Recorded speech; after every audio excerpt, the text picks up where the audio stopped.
Hey guys, dilbot macguillacutty back again, showing you a couple more pieces of wargaming terrain and a couple other things as well.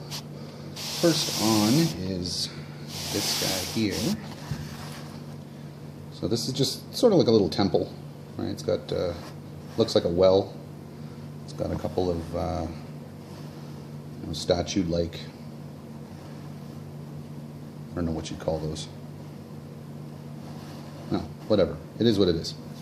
So if you look at it this way here, you can see that this well is also, almost fire pit-like. Got some styrofoam on there from the last build.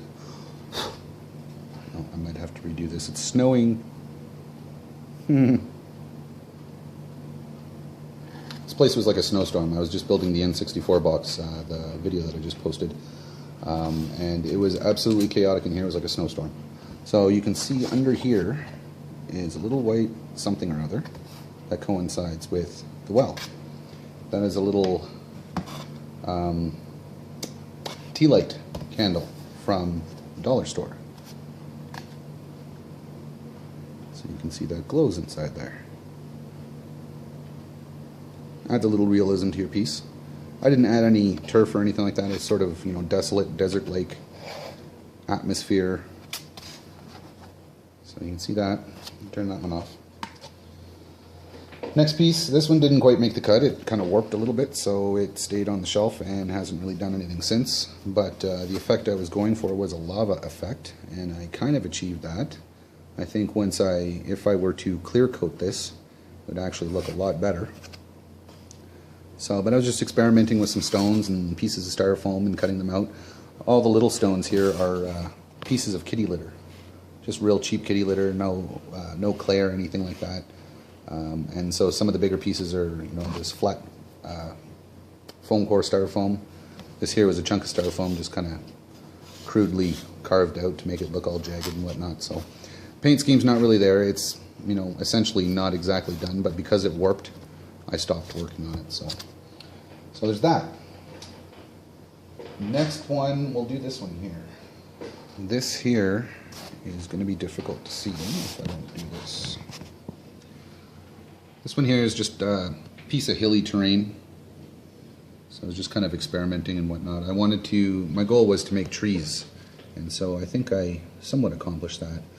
This tree is a wooden dowel up the middle, and a water filter screen for an aquarium, if that makes sense.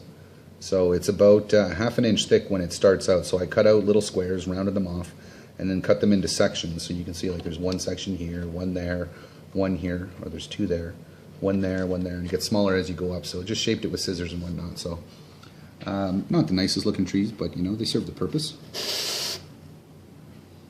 Some grooves in the rock, some vegetation. Most of the vegetation is foam that I put through a coffee grinder and then added paint, just acrylic paint, and so it looks relatively good. So you spend $1 on a sleeve of foam sponges for the kitchen. You can even use the scrubby parts like this here, or for this part here as well. So then just paint it up and it look good. See back here, I don't think there's, this is just the rough on the back, you can see. So yeah, the styrofoam is just, pieces of, styrofoam around the house that I've reused and whatnot. They were boxes for other things, and,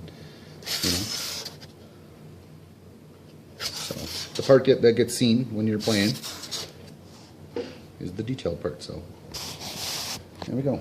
So on to the next one.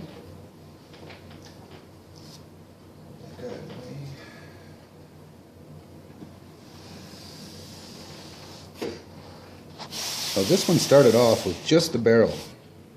I was just thinking about making a barrel. So I should say the scale of this setup, because this is a lot bigger than the small buildings that are over there. So yeah, it started off with the barrel. We'll take a look at that first. So it started off with just foam core, and once I got the shape that I wanted, I began gluing string. So I'd start here and I'd go all the way around, and I'd dab it with glue again, and go around again. And then once I had like 3 or 4 bands going around, I would finish it off with hot glue, and then I would coat it with just white glue so that everything would stay in place. And then what I also did was I took mud, drywall mud, and after I carved in my general lines of the barrel that I wanted, I'd add a little bit of mud and then I'd smear it out with a knife or a stick to give it a little bit of, 3D texture. So this being the backside is not the most attractive because that's where the glue marks are. But so it's detail all the way around. So carve the lines in there. So anyways, enough with the barrel. Made a bunch of other stuff to go with it. This here, some of it is made out of foam, some of it is made out of plasticine or clay. This one here is made out of plasticine, so it's a little heavier. So just use my knife to carve the lines in. See if we can get a better look here. You see a little bit of white through there. It was white plasticine. I've bought black plasticine since, and makes these pieces a lot nicer. So you don't have to add so much shadow to the cracks. So there's that. This here is be a bag of green, I guess. So also made out of plasticine. If you squish it, you can bend it. So with the paint on, it's okay. So this is the back side here. Front side here. See the greens inside. Yummy. And then another plasticine. This would just be a bag of green.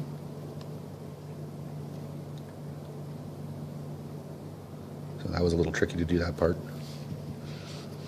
Little box. I think they put X's on all their boxes back then, so this one gets an X too. This one here.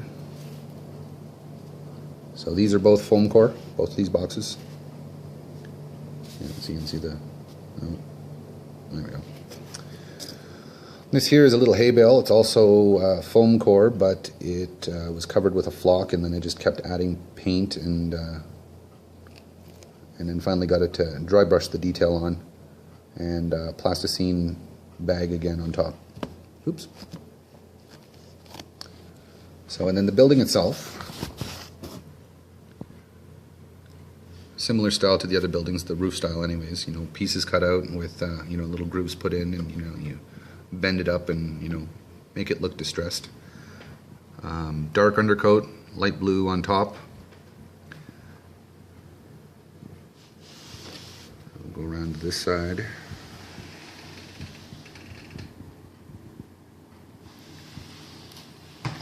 Whoa, everything fell.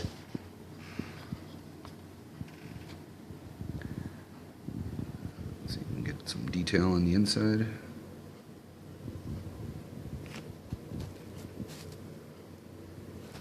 The hole in the roof is designed so that, for playability and whatnot. So, but it could also be said too that the, that the weather took over and made it what it is today. So, yeah, there's that. And one more item that I use the little tea lights for also goes for my favorite band. And actually, I don't know if we're going to be able to see this very well. No, we're not.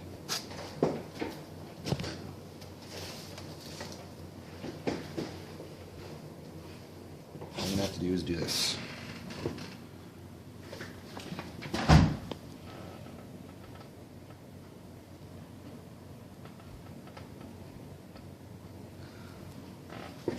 But that's not it. I've also used like I said, the little tea lights. And I installed 4 of them, embedded them underneath the sign. Or underneath the black and the red. Ta-da! Hello, fuddy-duddy. Hello. So I'm going to have to redo this part here because you can't see it at all. Can you actually go turn up the lights for me, please? Thank you. Fuddy McGillicuddy's going to go turn off the lights for us. In 3, 2, 1. Other one? And There we go. it's like you're at a movie theater. Yeah. Not. It's like you're at a movie theater, but nothing like movie theater. See, I can't turn my flash off right now, but hang on here. Let's see if I do this here. There we go. You can see it glowing a little bit. Do you Well, want that to actually do looks that? pretty cool. Yeah, I'll take my food there in a second there, honey bunny. Okay.